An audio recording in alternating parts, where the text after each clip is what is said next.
It has been the honor of my life these last 3 years to make serving the city of Boise my full-time job. My service to our community began when I led the first effort to protect our foothills 22 years ago. And it taught me an important lesson about both leadership and our community. A lesson I've seen and learned time and again as a volunteer on our city's Parks Commission, Planning and Zoning Commission, and then as a city council member. It's simple that when we talk to each other, when we really take the time to talk to our neighbors on porches and in backyards, in coffee shops, in our parks or on our trails, in schoolyards and at work, there's always more that unites us than divides us. We all need a place to live. We all want to feel safe. We all want to breathe clean air, have food on the table, and take care of the people that we love. And we all love this city dearly. I learned and have relearned time and again that every person you meet, no matter who they are, has wisdom to impart, that there's value in the great breadth of experiences and viewpoints in this city, that there's value in everyone. And that's how I set my North Star, a city for everyone. And we are working every day to build that city for everyone, with everyone. Because each and every person who lives, works, and plays in Boise is a valued member of our community. So here's what a city for everyone looks like. It's affordable, it's thriving, and it's safe. From day one, I've directed my team and the incredible staff at the City of Boise to look for new and innovative and some tried and true ways to get closer to that vision. My name's Eric Kingston.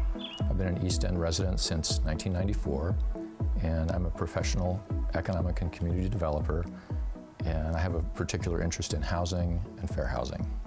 I'm really interested in making sure that we have a city that welcomes everyone.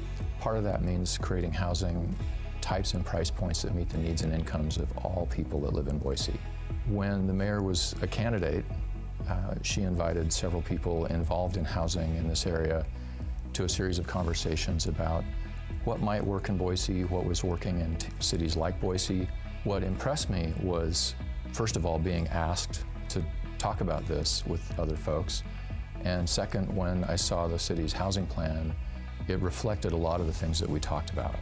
Citizens are much more likely to be involved in civic activities when they believe that that involvement is going to have meaning.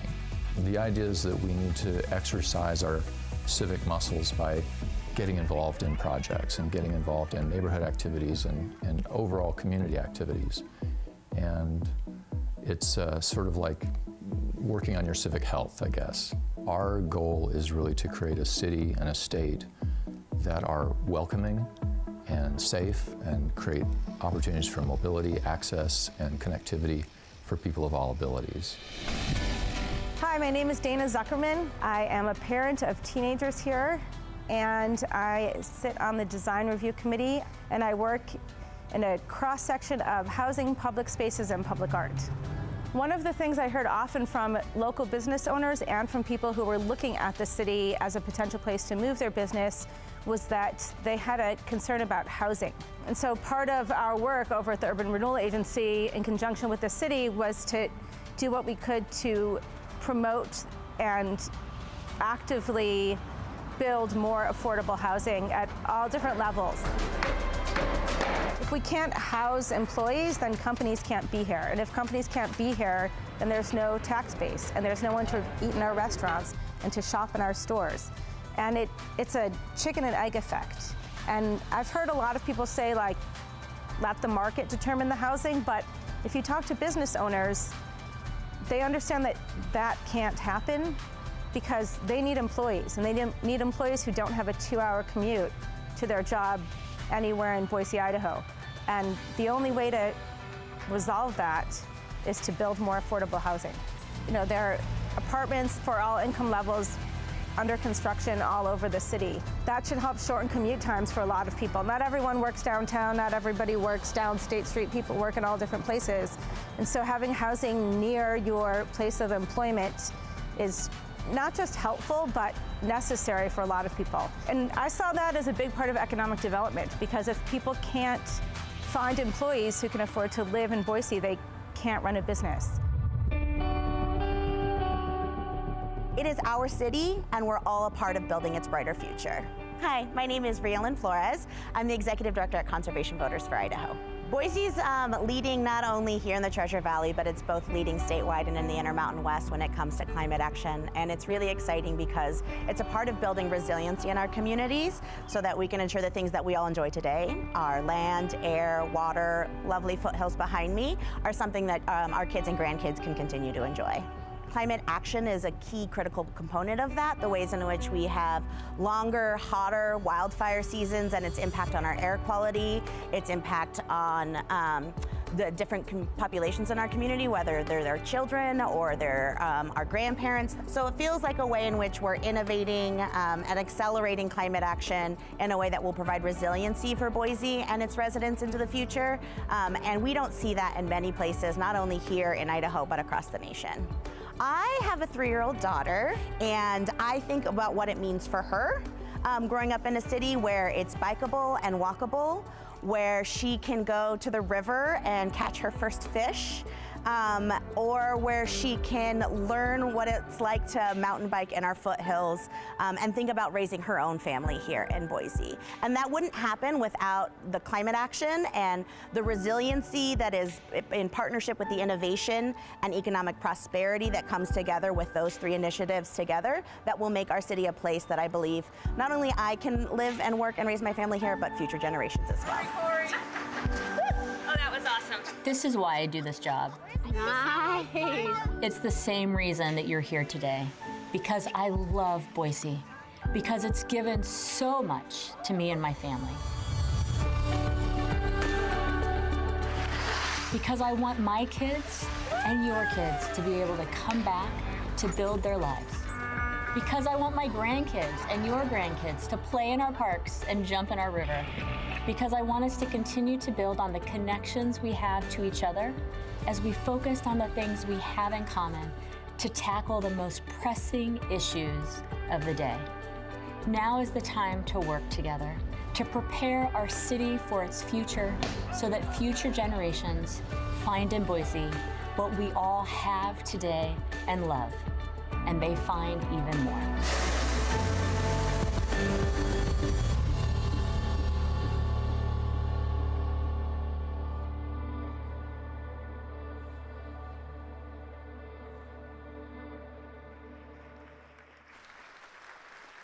Everyone, please welcome to the stage President and CEO of St. Alphonsus Health System and Boise Metro Chamber Board Chair, Odette Bolano.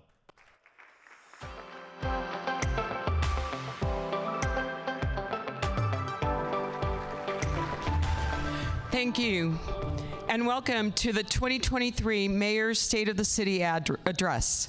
The Boise Chamber appreciates the partnership with the City of Boise, and at this time, I would like to recognize the Boise City Council and the elected officials that are here. If you would please stand and be recognized.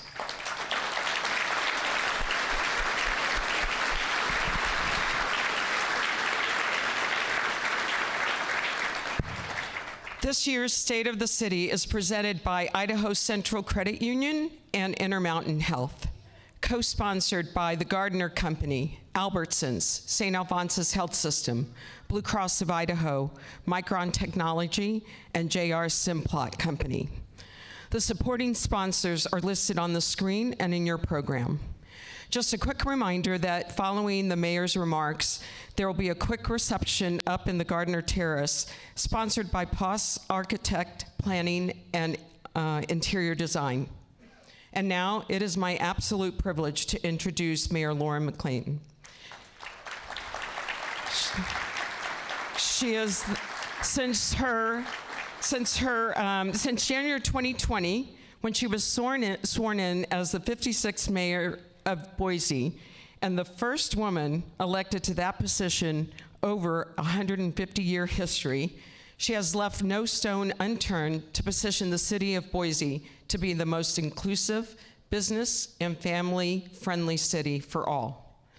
She is well known to be a courageous advocate for open space conservation, leading nationally acclaimed climate action efforts and working tirelessly to create an inclusive city for everyone.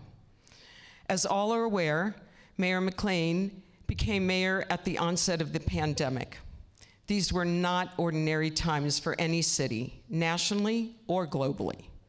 From the onset, as we navigated through various stages of the pandemic, Mayor McLean was present and frequently extended a hand to see how she and the city of Boise could be a resource in her commitment to keep our community healthy, and in particular, the vulnerable populations. I would be remiss if I didn't also mention that the mayor's support and partnership in addressing community need, and in particular, the growing problem of access to affordable housing. Mayor McLean keeps the best interests of our community top of mind in all that she does. Her vision is to create a city that truly is for everyone, one that offers equitable access to housing, living wage jobs, transportation, and a seat at the table for the residents when decisions about the future of Boise are being made. We all know Mayor McLean is a champion for the residents of Boise. Today, Boise is considered one of the best cities with some of the best public schools in America, one of the healthiest cities in America, one of the best places to raise a family in America, and one of the best cities to retire in America. It is my privilege to introduce to you Mayor Lauren McLean.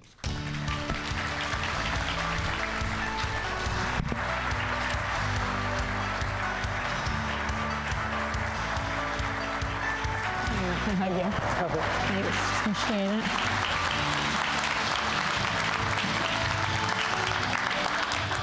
I'm gonna take a sip. Well, hello, everybody. Oh my goodness, there are so many of you. Wow, it is wonderful to see you all, and it's really great to be back here at Jump to talk about my favorite subject, our city. But first, Odette, I want to say thank you. I walked in a little early. I thought I was ready to start, coming up here and start speaking. I didn't expect to hear your full introduction, and there you are. I really appreciate it very, very much. I want to thank St. Al's, of course, your team, but you. And you mentioned the work that we did together in partnership during COVID. And I got to say to everyone, whether it was Odette or Chris Roth or David Peterman, as we came together as leaders and really got to know each other so shortly after I was elected mayor, I deeply appreciate not only the care you provided your employees, our community, but the care you provided me and the partnership you provided me as I tried to navigate the decisions that had to be made so quickly after I was elected. And it was in that time that I got to know you and other leaders, but you in particular, and I really appreciate it. Thank you. I want to thank the Chamber Board of Directors and, of course, the staff for your service and for helping to put this together today. And I also want to thank Bill as he retires for the 15 years service you provided our community. Thank you so much, Bill, and I think we should give him a round of applause.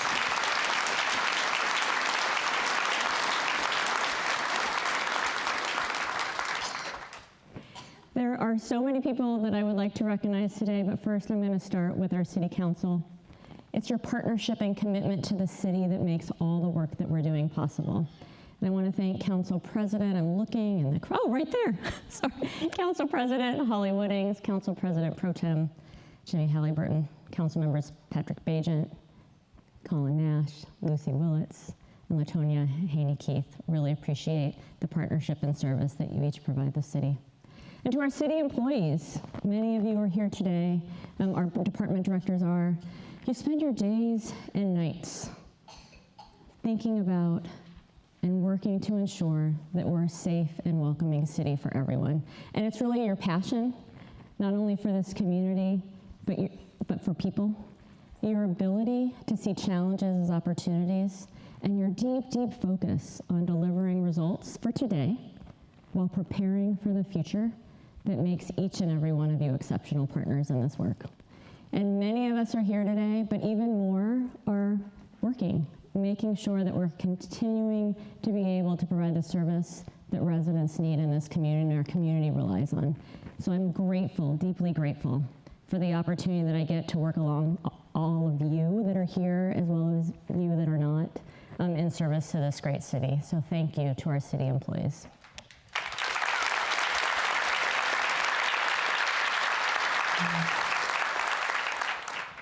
You know, today I'll talk about our community, the state of our city, not only what we've accomplished, but where we are headed. I've had the honor, truly an honor, to serve the city in various ways for over 20 years because we're a city that welcomes volunteers and really engaged residents, and we want that.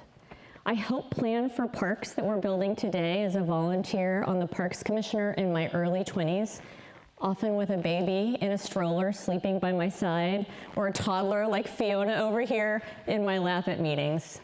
I helped write our city's comprehensive plan, Blueprint Boise, as a volunteer planning and zoning commissioner in my 30s. That gave me the chance to listen to hundreds of residents, to hear what we hoped the future of our city would hold.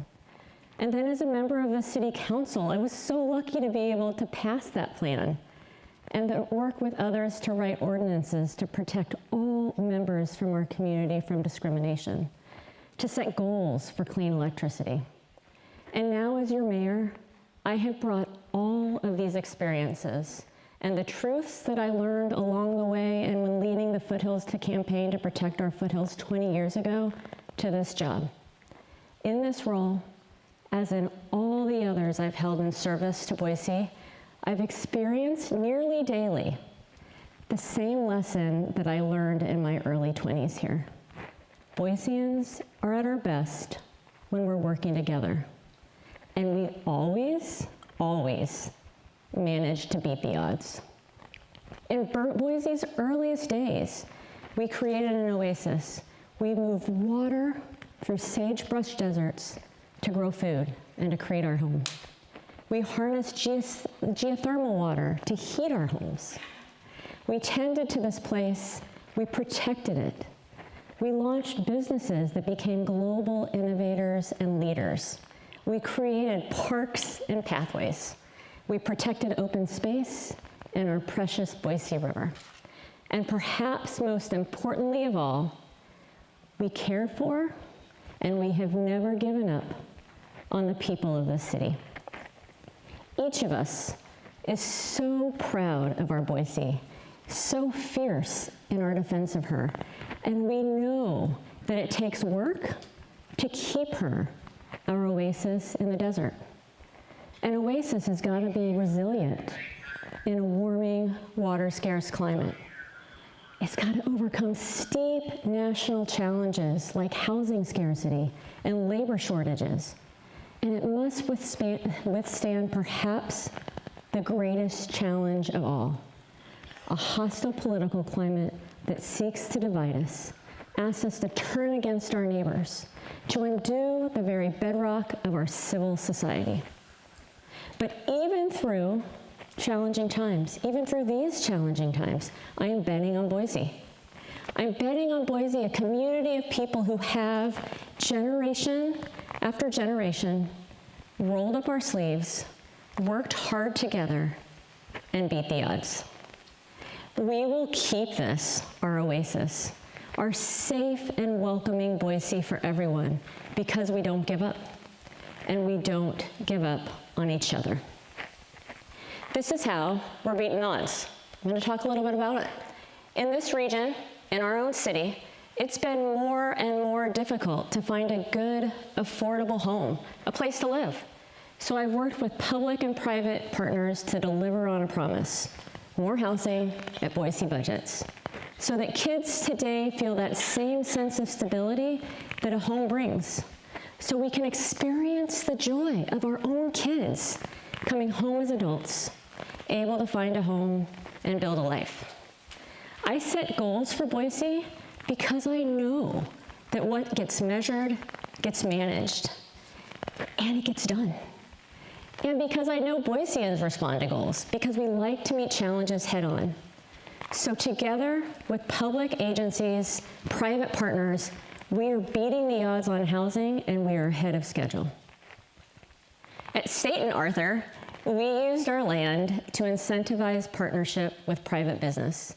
So next fall, kids will be able to walk out of the doors of their homes over to Taft Elementary School. Their parents can jump on the bus on State Street, brings them downtown to work, back home in the evenings, and after school, families can spend time with neighbors at our nearby library and in nearby parks. I want to thank CCDC for your commitment to partnering for affordable housing and to Pacific companies responding to our call. You brought your passion for Boise, for housing, and to people for this project. This collaboration means new homes for Boiseans, so thank you so much.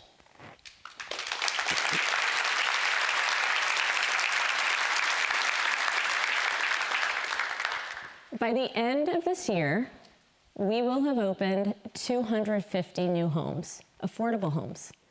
And by the end of 2026, we'll have opened another 1,100 affordable homes. These homes are all shapes and sizes for families of all shapes and sizes. They're single-family homes on the West Bench. They can be ADUs on land provided by Collister United Methodist Church, apartments above vibrant retail spaces at 6th and Grove, and soon to be apartments next to Franklin Park above retail spaces and a child care center that will welcome 80 kids. And with the help of affordability incentives included in our modern zoning code, they can also be cottage courts, duplexes, triplexes, all of which blend gently into our neighborhoods just like they did in the Boise of 100 years ago. Working with partners like Boise City Ada County Housing Authority and Jesse Tree, thank you, we provided just over $38 million in rental assistance that kept nearly 9,000 families in this city home.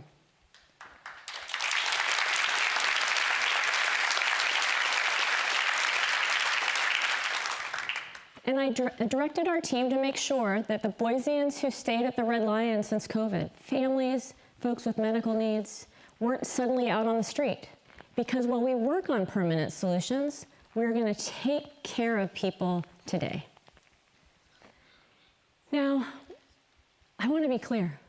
We will not repeat the mistakes of other cities. We will not give up on our neighbors.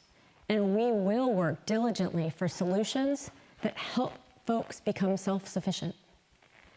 That's why on flat dirt, over that direction next to Station 5, we're planning for 50 homes for Boiseans who are currently experiencing homelessness with the supportive services they need like healthcare, mental health counseling, and substance use disorder treatment that they need to become healthy, self-sufficient, and permanently housed. And it's why, together with the City Council, I'm proposing protections for Boise renters.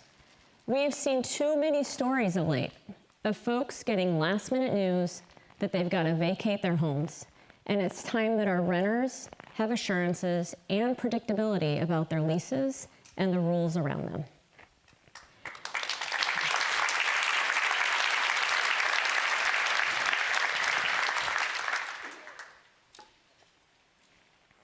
Housing has indeed been a focus, a relentless focus of mine for the past 3 years. And even through other challenges, we've kept our eyes on the prize. Delivering homes for people as quickly as we could with creativity, collaboration, and courage. You know, as a kid, even when my family struggled financially, I was lucky enough to live in an apartment with lots of kids nearby. I could run out the door and play in a sandbox. I could head inside when I needed something. That sense of security, knowing that I had a place, as my parents were just setting out with my mom at home and my dad still in grad school, was really a foundation for me. And as our family grew, my parents saved. And we moved into our first house, an experience I'll never forget, both the walking in and the sounds around it, but that I had a yard to play in and trees to climb. And while I worried as a kid about a lot of things, a roof over my head at night wasn't one of them.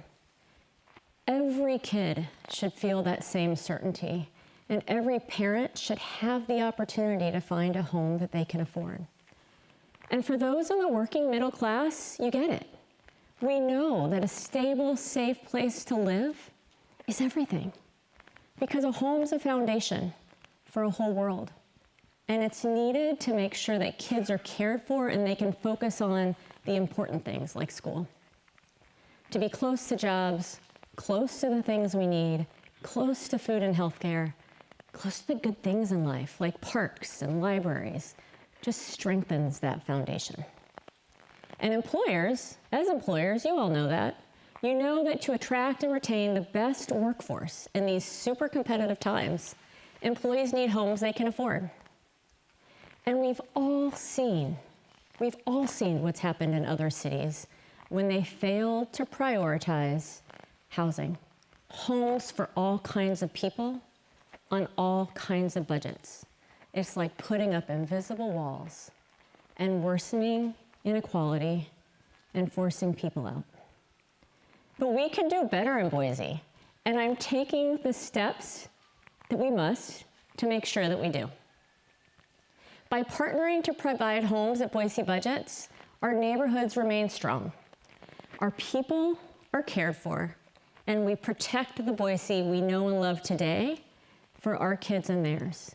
We maintain this oasis that we call home. And by definition, an oasis keeps people safe.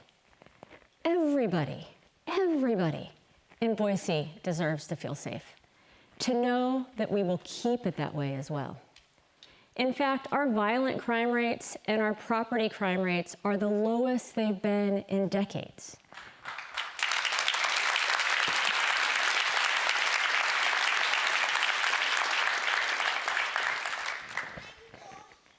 Would you like some water? I'll give you my water. I'm sorry. Sorry. I want to say that this isn't an accident. We've made the kind of steady, high-impact investments that prioritize safety, justice, and accountability to keep Boise from making the mistakes that we've seen in other major cities in our region. In the past 3 years, we've doubled our behavioral health unit, pairing sworn officers with mental health professionals so that people experiencing mental health crises get the help that they need. We've added community liaison officers to better reach and serve traditionally underrepresented communities within our own city. And I am so excited, we are so excited, to welcome 20 future officers to the Police Academy this summer, the largest class we've seen in years. And I want to thank the chief for that. Ron, thank you. This was a priority of his, yours, a priority of mine, and I appreciate all that you've done to make that possible, and we're looking forward to welcoming these new officers. And increased investments in community policing the Boise way mean we'll have more sworn officers who are known in our neighborhoods and trusted by our residents, because it's that personal connection Boiseans look for in one another. Because in Boise, we are focused on prevention, connection, and relationships. It's working. In 2020, I invested in street outreach teams through Catch to make sure that our most vulnerable, unhoused Boiseans had the services that they need. And this team also partners really closely with BPD so that they can involve all those that need services with the organizations they need, so that they can link and create relationships with the people that need that help.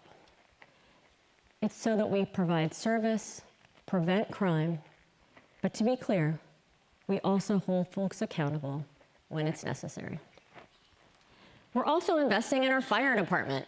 As our city grows, we gotta make sure that our firefighters have what they need to respond when they're called.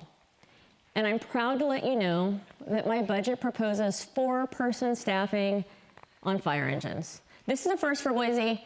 And it's important to add an extra firefighter because it keeps our firefighters safe and it keeps our Boise residents safer. Firefighters safe and safer, residents safe and safer. I want to thank Chief Niemeyer and the leadership team at Boise Fire for your leadership. Thank you so much.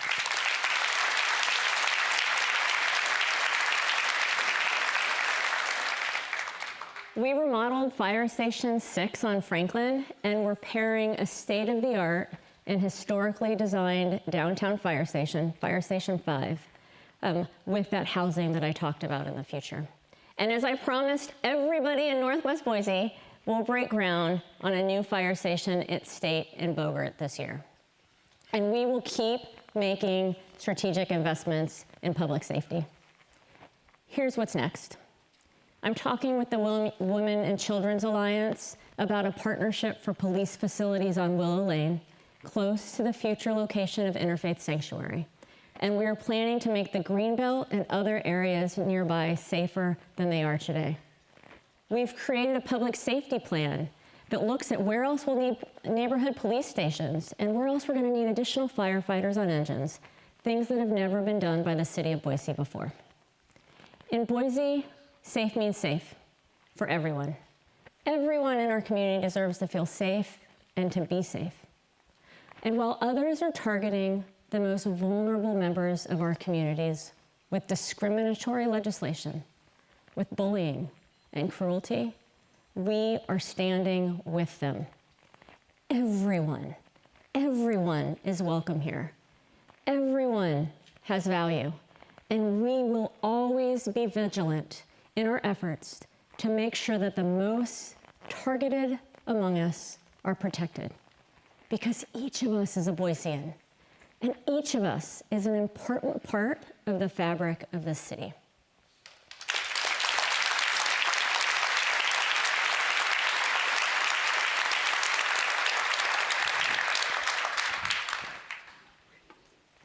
We're investing in neighborhoods. And we're doing that because interconnected and vibrant neighborhoods enrich our lives, strengthen our city, and keep us safer. When my kids were little, they'd run out the door after school or on the weekends. They'd head over to a nearby park. I want that for every parent. I want you to have the ability to wave your littles out the door, knowing they'll safely reach a park within 10 minutes, and knowing that along the way, there are neighbors caring for neighbors. When we have what the great Jane Jacobs called eyes on the street, when we've got active, bustling front yards and porches and public gathering spaces, when we're all more closely connected, we are all safer. And to enjoy all that our city offers, and there's a lot, we gotta be able to contribute to the fabric of this community. We wanna build that life we all hope our kids will be able to. So we need jobs for today and jobs for the future. Because a good job for people of all skills gives us stability and opportunity. To be a city for everyone, we must take steps to build an economy for everyone. So those are the goals I set. Those are the partnerships that I seek. Our airport's been a great partner. I directed staff, where's Rebecca? Rebecca. There, thank you. I directed staff to take our flyover lands that we have and make them available for industrial development because we were seeing those jobs head to other regions and cities. So this year, we broke ground on the first of many industrial developments made possible by using our land creatively in collaboration with business. And on the topic of the airport, I want to thank each and every one of you also for your patience as we're working on the parking garage. I know it's a little nutty out there right now, but especially as we're completing that parking garage and then move into what's next, which is a new terminal. I want to thank you for your patience, and I want to thank the team at the airport under Rebecca Hupp's leadership for all that's been done.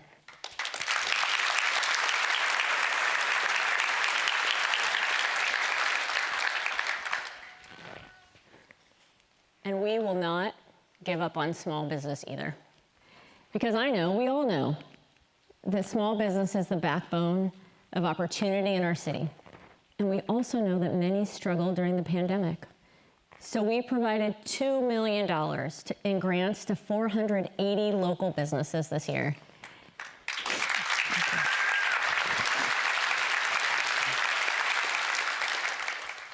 I really loved getting notes from some of those business owners who shared the impact that grants had. And we heard from Ansatz that they were going to hire somebody to help support their chorizo factory. And from Feeling Groovy Tours, which just by the name, I feel like I need to go take a tour of Boise with them, use their grant to cover liability insurance.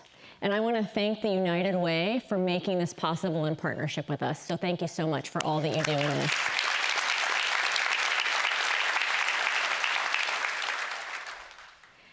And because child care centers and child care teachers are absolutely necessary for economic opportunity, we provided over 1,200 teachers in Boise with grants for their work.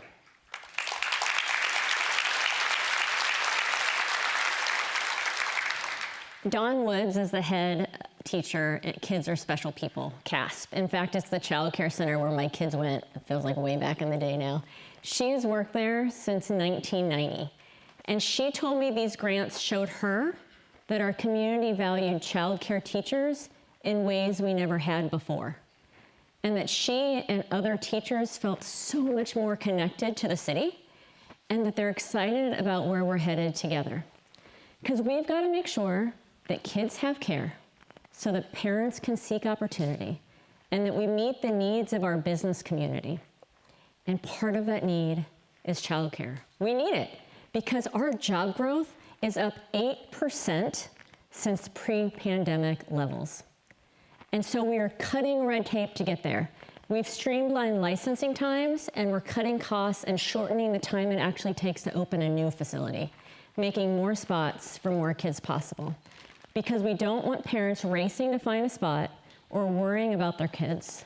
This next step helps kids, it helps families, and it'll help our businesses too. Our kids will have job opportunities right here at home too. I worked hard in partnership with the governor, with Idaho Power, with Commerce, and so many others to make sure that Micron chose Boise as their home for future R&D and their proof of concept fab. And while Micron's story is Boise's story, this investment was not guaranteed by any stretch. And I'd say it was our grit, our determination, our innovation, and frankly, Boise's values that helped win this $15 billion investment and its thousands of jobs.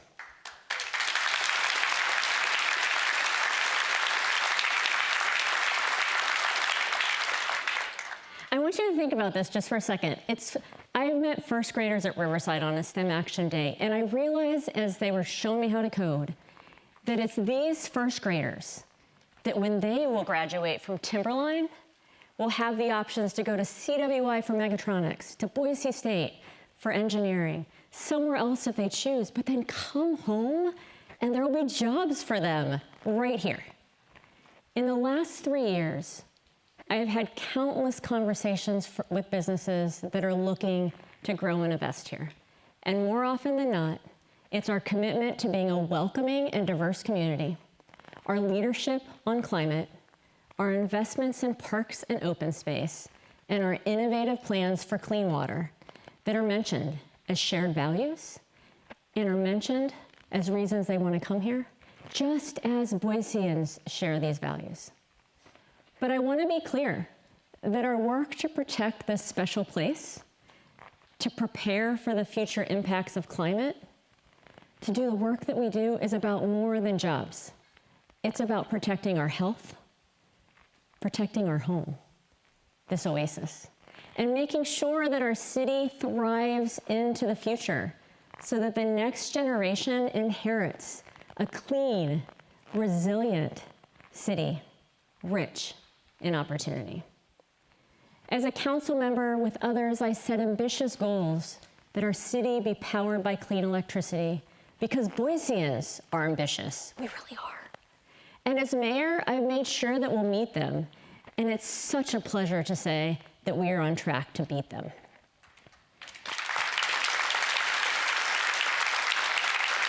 And we're going to going to take advantage. We're going to take advantage of this clean electricity and save each and every one of you and all of our residents money. This year, we transitioned 3 old buildings to electricity. We've planted more than 15,000 trees and nearly 150,000 seedlings to cool our neighborhoods and replenish our forests. And our public works team is innovating to develop a water system that recycles water so we don't have to use our clean drinking water to power industry and create jobs. The 10-minute walk to a park that I mentioned earlier, that sense of freedom that kids experience when they're able to do that, when they can run across the street, run to a park, we want that available to every kid. And that's why we're focusing on making sure that every Boisean is within a 10-minute walk to park and open space. And we're measuring it, using this goal to make decisions for where we buy land for parks. And what we've purchased since setting this goal, now 155,000 Boiseans can reach a park within 10 minutes. And there's more to come because I am intent, as is our city council, on achieving this goal for our kids and for our families. And because Boise is the city that she is because of our love for this special place, the city council protected every park and open space in Boise from development forever. And I want to thank them for doing that.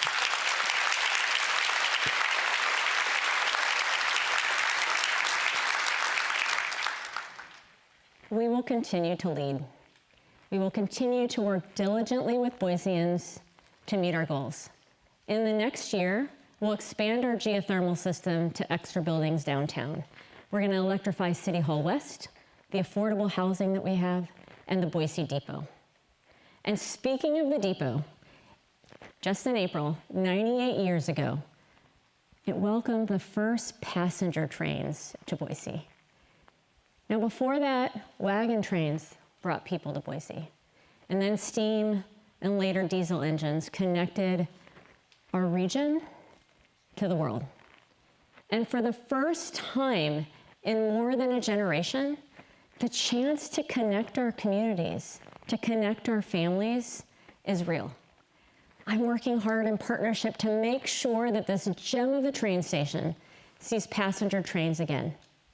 In partnership with the mayors throughout this region and throughout all of southern Idaho, and with the support of our governor, our delegation, the military bases, our colleges and universities, and the tribes, we are pushing to link our city with southern Idaho and Salt Lake. Because just as we want our residents to be connected here within our neighborhoods, we want to connect our families, our college kids, our cities to each other. And thanks to the hundreds, I really want to thank the hundreds of Boiseans who shared your train stories. They were stories of connection. It made our quest and our application, but really our quest for rail, so much more personal and real. From the stories about taking the train to Shoshone to see an aunt and cousins, or to the big city, it said in there, the big city, Boise, to spend the holidays with grandparents. These stories of connection, connecting families by rail, are making our effort stronger. Together, we can do this and bring rail back. Together, I know we will do this.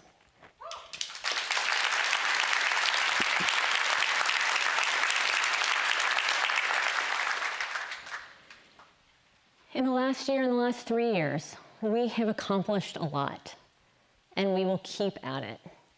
Because this is about protecting our people, our place, this special oasis that we call home. And folks, we have been able to do all of this in these challenging times while keeping $5.7 million in property tax dollars in the hands of Boiseans, and while giving back an additional $1.2 million in property tax rebates to our most vulnerable residents. This year, I'm again presenting a budget that keeps property dollars in the hands of our residents, and I am intent on expanding the rebate program to more homeowners in the future. As the only city in Idaho to give money back to her residents, I am committed to making sure that every person that qualifies gets a rebate. We save money, we give it back, we deliver results for Boise. That's what it means to stay true to our values and to take care of people. Boiseans understand this. And I gotta share a story that in my mind is such a Boise story. I asked my team to make sure that every Boisean who qualified for our new property tax rebate got it. But you have to apply. But I wanted to make sure because they need it, because they deserve it, and because I said I'd do all that the city could do to save money for folks while meeting the needs of our community today and into the future. And so our staff, our city staff, hit the streets, doing the thing that we know worked. We knocked on doors. We went directly to the homes of people who hadn't yet returned the form to get their rebate. We talked to people on their porches, their front yards, sometimes on their doorsteps, and one person talked to somebody in their house with dogs running all around. And I really loved hearing the stories because the impact that this rebate will have for them, that before they answered that knock on the door was unknown to them, is real. One gentleman that's still living in the home that he grew up in, and he's in his 80s, said to our staffer that he couldn't believe first that such a program existed, but then second, that somebody had actually showed up to knock on his door, to fill out the form, and turn it in for him. Our City of Boise team embodies what Boiseans have always shown: a fierce commitment to others in our community, motivation to achieve the goals that we set, a willingness to talk to our neighbors because we know that gets better results. That's how we keep this our oasis. That's how we make sure that Boise stays a haven, a safe stop, a city for everyone. I'll never forget the moment that I first saw this city that we call home. And a day hasn't passed since that experience that I haven't experienced the wonders of this place and of our people. I want to thank my husband, Scott. Thank you. His parents, Daryl and Rod, who live with us now. You know, I've known them since I was 16, and usually you'd think you don't want to know your in-laws since you were 16. But I'm so grateful to have had really an extra set of parents along the way and to have them here at home with us too. You know, Scott and I were college sweethearts, or high school sweethearts, just out of college when we set out here, and we decided to follow the markers of the Oregon Trail to Boise, a much less scenic way than if we'd just gone through the mountains. But it was an adventure, because like so many before us, that's how we'd gotten here. And like so many before us, Boise offered us opportunity. It fulfilled our dreams to find a job, to buy a home, to be happy and active together, to have a neighborhood where our kids could walk to school and know the adults all around who help keep them safe. And Madeline and Aiden are off at college and building their careers with their first jobs, but I hope, as I know every parent does, that at some point along the way, we'll be welcoming them home. And I hope that their kids will do the same. I felt called to get involved in my community, just like Boiseans always have. I learned as a newly married young mom that as Boiseans, we could do just about anything we set our minds to when we do what we do best, and that is listen to each other, to live our shared values, to seek things that bring us together rather than divide us, to talk to each other on porches, in backyards, in our parks, on our trails, to work hard. And when we do these things together, we always beat the odds. Imagine if we didn't do what Boiseans always do.